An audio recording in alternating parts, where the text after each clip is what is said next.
بسم اللہ الرحمن الرحیم۔ السلام علیکم۔ روشنی لائٹ چینل کی طرف سے میرے تمام ناظرین کو خوش آمدید۔ ناظرین اکرام، کرالشسمان سیزن 3 کی پہلی قسط جب آن ایئر ہوئی تھی کہ یہ سیزن تھوڑا بہت نہیں بلکہ بہت مختلف ہوگا، اور محمد بوزدیگ اس سیزن کے لیے بڑی زبردست تیاری کے ساتھ اترے ہیں۔ سوائے گندوز کے کردار کو منفی دکھانے کے، باقی سب سیزن میں زبردست چل رہا ہے۔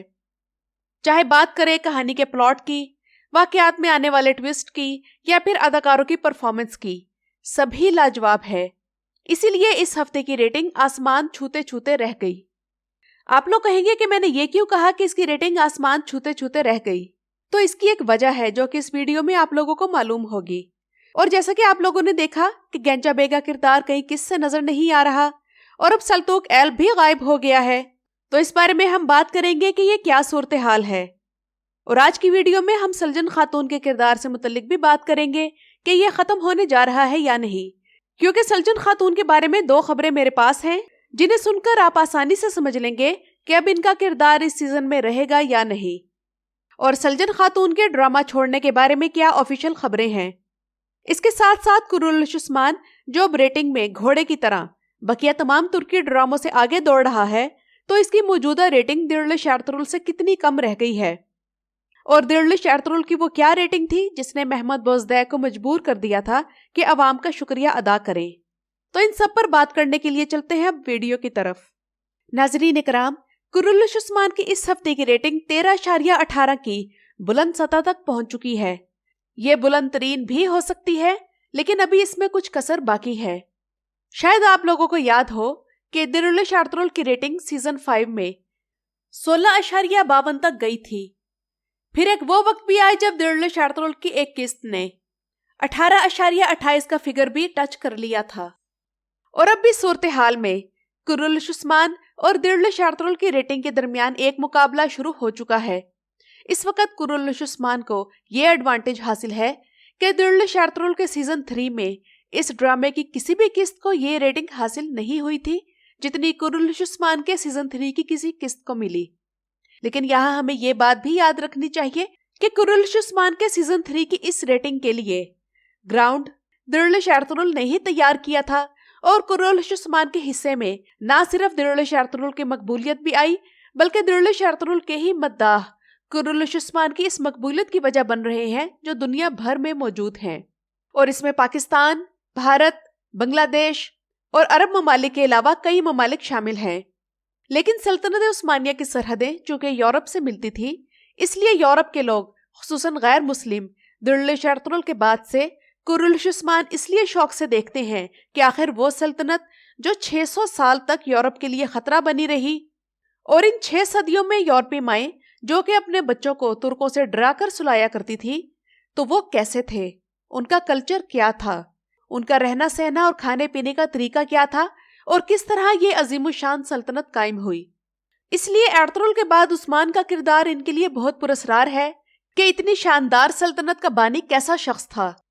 اس لیے ناظرین اب دیکھیں گے کہ کس قسط تک پہنچ کر کرالشسمان دیرلش ایرترول کی اس ٹاپ ریٹنگ کو چھوتا ہے، اور وہ لمحہ میرے خیال میں براک اوزجویت کے مداحوں کے لیے بہت زبردست ہوگا، جو کہ اس لمحے کا بے چینی سے انتظار کر رہے ہیں۔ اچھا، یہاں میں ایک بات واضح کرنا چاہوں گی کہ یہ ریٹنگز چینلز پر جب ٹی وی ڈراماز آن ایئر ہوتے ہیں تو انہیں اس وقت جتنے لائیو لوگ دیکھ رہے ہوتے ہیں انہیں لے کر، اس کے علاوہ سوشل میڈیا پر ان کی کتنی شیئرنگ ہوئی ہے ان کو ملا کر تیار کی جاتی ہے۔ اس میں یوٹیوب چینل یا فیس بک کے لنکس وغیرہ شامل نہیں ہیں جن کے ذریعے لوگ ان ڈراماز کو دیکھتے ہیں۔ اس کے علاوہ ہمارے جیسے لوگ جو ٹرانسلیشن کے ساتھ ان ڈراموں کو مختلف ویب سائٹس پر دیکھتے ہیں، وہ بھی اس ریٹنگ میں شامل نہیں ہوتے۔ ویسے تو یہ بات عجیب لگتی ہے کہ ڈرامے کی ریٹنگ طے کرتے وقت انٹرنیشنل آڈینس کا خیال نہ رکھا جائے اور صرف ترکی کی ہی آڈینس کو لے کر ریٹنگ اناؤنس کر دی جائے، لیکن یہ بھی حقیقت ہے کہ یہ ڈرامے چونکہ ترکی کے ہوتے ہیں اور ان کا مقصد بیسیکلی ترکی کی آڈینس کو ہٹ کرنا ہے، تو اسی لیے ترکی کی ہی آڈینس کو ترجیح دی جاتی ہے۔ اور میرے خیال میں اگر سوشل میڈیا پلیٹ فارمز مثلاً یوٹیوب لنکس اور فیس بک لنکس کو بھی شامل کیا جائے اور ان ویب سائٹس کی ریٹنگ بھی شامل کی جائے جہاں پر ہم جیسے لوگ یہ ڈرامے ٹرانسلیشن کے ساتھ دیکھتے ہیں، تو پھر صحیح طور پر ریٹنگ معلوم ہوگی۔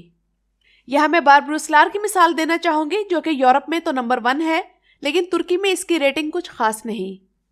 اب اس کے بعد اگر ہم بات کریں سلجن خاتون کے کردار کی کہ ان کا کردار ختم ہونے جا رہا ہے یا نہیں، تو ناظرین اکرام ویسے بھی سلجن خاتون کا کردار سیزن میں زیادہ نہیں دکھایا جا رہا تھا، لیکن اس کی بڑی وجہ اس سیزن میں عثمان بے کے دشمنوں کی تعداد کا کافی زیادہ ہونا ہے، اس لیے ڈرامے کا زیادہ تر وقت دشمنوں کے پھندوں سے نکلنے اور ان کا مقابلہ کرنے میں گزرتا ہے۔ ابھی تک سلجن خاتون کی طرف سے آفیشلی قرالش عثمان چھوڑنے کی خبر نہیں آئی،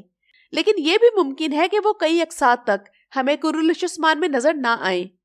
اس کی پہلی وجہ ہے وہ سٹیج ڈرامہ جو کہ لائیو ہوا کرے گا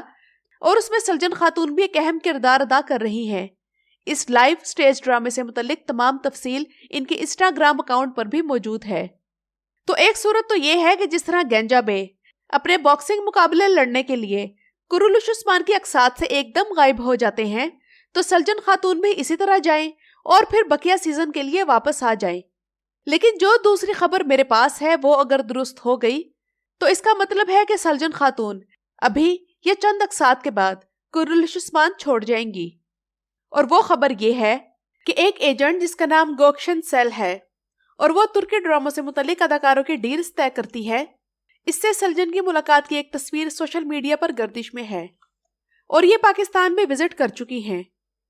اور ناظرین کرام اگر یہ سچ ہے تو اس کا مطلب ہے کہ سلجن کو کوئی نیا ڈرامہ مل رہا ہے، اور اگر ڈیل فائنل ہو گئی تو سلجن کا کردار قرالش عثمان سے ختم ہو جائے گا، اور اس طرح یہ دلش ارطغرل کا اس سیزن میں آخری کردار ہوگا جو سیزن 3 میں قرالش عثمان سے جائے گا۔ اس سے پہلے بھی سلجن خاتون اپنے بچے کی پیدائش کی وجہ سے سیزن 2 سے چلی گئی تھی، اس لیے اب کی بار بھی ان کا جانا مداحوں کو عجیب نہیں لگے گا۔